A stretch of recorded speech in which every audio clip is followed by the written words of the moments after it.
JDS ಪಕ್ಷ 25 ವರ್ಷಗಳನ್ನು ಪೂರೈಸಿದ್ದು ರಜತ ಮಹೋತ್ಸವದ ಸಂಭ್ರಮಾಚರಣೆಯನ್ನ ಮಾಡ್ತಾ ಇದೆ. ಎರಡನೇ ದಿನವೂ ಈ ರಜತ ಮಹೋತ್ಸವದ ಅದ್ಧೂರಿಯಾಗಿ ನಡೆದಿದೆ. ಹಾಗಾದ್ರೆ ಇದರಲ್ಲಿ ದಿಗ್ಗಜರ ಸಮಾಗಮ ಯಾವ ರೀತಿಯಾಗಿತ್ತು? ಈ ರಜತ ಮಹೋತ್ಸವದಲ್ಲಿ ಜೆಡಿಎಸ್ ಪಾಳೆಯ ಕೈಗೊಂಡಂತಹ ಸಂಕಲ್ಪಗಳು ಏನು? ತೆನೆ ಪರಿವಾರ ಯಾವ ರೀತಿಯಾಗಿ ಸಂಭ್ರಮಾಚರಣೆಯನ್ನ ಆಚರಿಸಿತು ಅನ್ನೋದರ ಕಂಪ್ಲೀಟ್ ಡೀಟೇಲ್ಸ್ ಇಲ್ಲಿದೆ.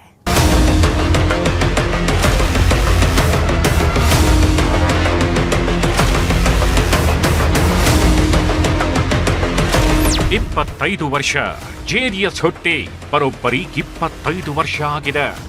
ಜೆಡಿಎಸ್ ಪಕ್ಷ 25 ವರ್ಷ ಕಂಪ್ಲೀಟ್ ಮಾಡಿರೋದ್ರಿಂದ ಅದ್ಧೂರಿಯಾಗಿ ರಜತ ಮಹೋತ್ಸವ ಆಚರಣೆ ಮಾಡಲಾಗಿದೆ. ಬೆಂಗಳೂರಿನ ಜೆಪಿ ಭವನದಲ್ಲಿ ಅದ್ಧೂರಿ ಕಾರ್ಯಕ್ರಮ ನಡೆದಿದ್ದು ಸಾಕಷ್ಟು ಸಂಕಲ್ಪಗಳನ್ನು ಕೈಗೊಳ್ಳಲಾಗಿದೆ. ಜೆಡಿಎಸ್ ಪಕ್ಷದ ಮಹಾನ್ ದಿಗ್ಗಜರ ಸಮಾಗಮ ಈ ಬೆಳ್ಳಿ ಹಬ್ಬದಲ್ಲಾಗಿದ್ದು ಕೆಲವೊಂದು ನಿರ್ಧಾರಗಳನ್ನು ತೆಗೆದುಕೊಳ್ಳಲಾಗಿದೆ. ಮಾಜಿ ಪ್ರಧಾನಿ ಎಚ್.ಡಿ. ದೇವೇಗೌಡರು ಕಾರ್ಯಕ್ರಮ ಉದ್ಘಾಟಿಸಿ ಬೆಳ್ಳಿ ಹಬ್ಬಕ್ಕೆ ರಂಗು ತಂದಿದ್ದಾರೆ. ಇದರ ಜೊತೆಗೆ ಜೆಡಿಎಸ್ 7 ಬೀಳಿನ ಹಾದಿ ಕುರಿತು ಮೆಲುಕು ಹಾಕಲಾಗಿದೆ. ಜೆಡಿಎಸ್ ನಾಯಕರು ತಾವು ಬೆಳೆದು ಬಂದ ಹಾದಿಯನ್ನು ನೆನಪಿಸಿಕೊಂಡಿದ್ದಾರೆ.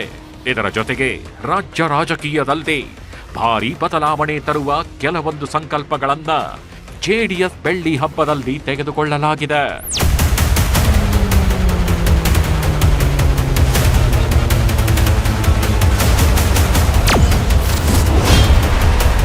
ಜೆಡಿಎಸ್ಗೆ ಬೆಳ್ಳಿ ಹಬ್ಬ, ಭವಿಷ್ಯಕ್ಕೆ ಬ್ಲೂ ಪ್ರಿಂಟ್. ಸಂಭ್ರಮದಲ್ಲಿ ಸಂಕಲ್ಪ, ದಳಪತಿಗಳ ಶಪಥ. ಜೆಡಿಎಸ್ ಬೆಳ್ಳಿ ಹಬ್ಬ 2 ದಿನದ ಹಬ್ಬ. ಶುಕ್ರವಾರ ಆರಂಭವಾದ ಬೆಳ್ಳಿ ಹಬ್ಬ ಶನಿವಾರ ಮುಂದುವರೆದಿತ್ತು.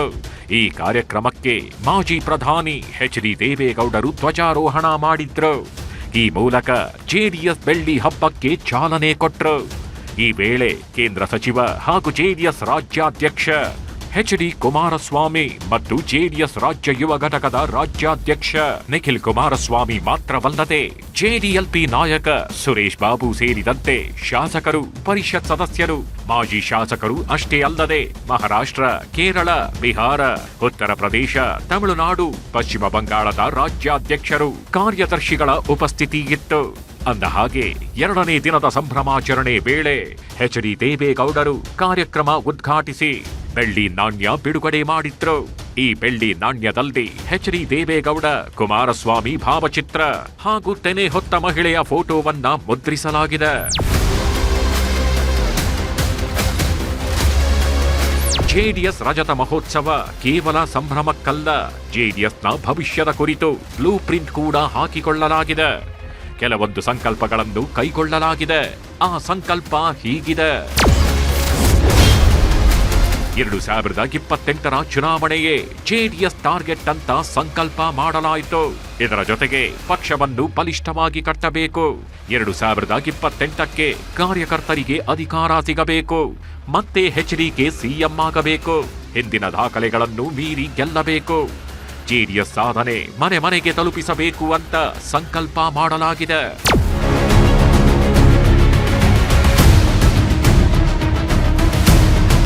ಜೆಡಿಎಸ್ ಬೆಳ್ಳಿ ಹಬ್ಬದಲ್ಲಿ ಮಾತಾಡಿರೋ ಕೇಂದ್ರ ಸಚಿವ ಎಚ್.ಡಿ.ಕೆ ರಾಜ್ಯದಲ್ಲಿ ಇವತ್ತು ನಡೆಯುತ್ತಿರುವ ರಾಜಕೀಯ ಬೆಳವಣಿಗೆಗಳನ್ನು ನೋಡಿದ್ರೆ ಮುಂದಿನ ದಿನಗಳಲ್ಲಿ ಯಾರೂ ಕೂಡ ನಿರೀಕ್ಷೆ ಮಾಡದಂತಹ ಬೆಳವಣಿಗೆಗಳು ನಡೆಯಲಿವೆ ಅಂತ ಕಾಂಗ್ರೆಸ್ ವಿರುದ್ಧ ಆಕ್ರೋಶ ವ್ಯಕ್ತಪಡಿಸಿದ್ರು.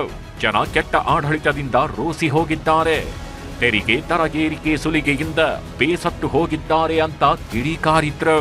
ಒಬ್ಬ 7 ಉಪಮುಖ್ಯಮಂತ್ರಿ ಈಗ 7 ಆಗೋಯ್ತು. ಈಗ ಆಮೇಲೆ ವಿರೋಧ ಪಕ್ಷದ ನಾಯಕರು ಬಹುಶಃ ಸುಮಾರು 25-30 ವರ್ಷ ಅಧಿಕಾರದಲ್ಲೇ ಇದ್ದಾರೆ.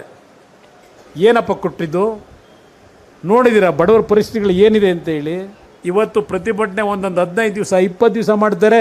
ಈ ಸರ್ಕಾರದಲ್ಲಿ ಹೋಗಿ ಯಾರಾದರೂ ಒಂದು ಜನಗಳ ಹತ್ರ ಹೋಗಿ ಮನವಿ ಸ್ವೀಕಾರ ಮಾಡ್ತಕ್ಕಂಥ ಒಂದು ಹೃದಯ ವೈಶಾಲ್ಯ ಇದ್ದಕ್ಕಂಥ ಸರ್ಕಾರ ಇದು.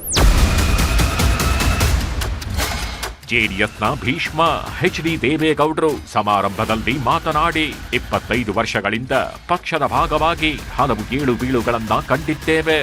ಯಾವುದೇ ಕಾರಣಕ್ಕೂ ಎನ್ಡಿಎ ಜೊತೆಗಿನ ಮೈತ್ರಿ ಬಿಡಲ್ಲ ಎಂದ್ರು. ಇದರ ಜೊತೆಗೆ ಸಿಎಂ ಸಿದ್ದರಾಮಯ್ಯ ವಿರುದ್ಧವೂ ಆಕ್ರೋಶ ವ್ಯಕ್ತಪಡಿಸಿದ್ರು.